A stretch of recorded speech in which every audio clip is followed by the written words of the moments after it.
Yan, nagluto po ako ng ginataang kibal na may kalabasa, hipon at kalimangaw. Yan, yan po Yan po ang aking ginata.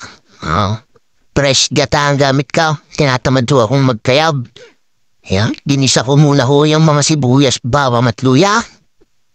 Tapos ginisa ko din ho yung kalabasa, tsaka po yung kibal. Yan, sarap ho yan ay kibal.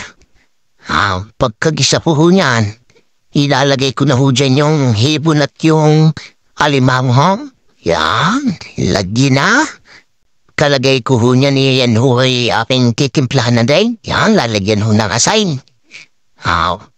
Tapos yung paminta. Yan, lagyan ng paminta. Tapos konting betsin ho.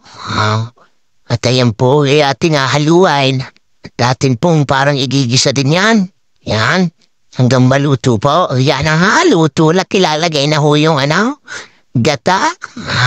Hindi yan ho lalagyan natin ng 3 siling grind. At pagkulo niyan, ayos na ho yan. Kumulo na nga, luto na iyan. At iyan na po ang ginataang kibal na may kalabasa at hipon at alimangaw. Sarap na naman ang idadali din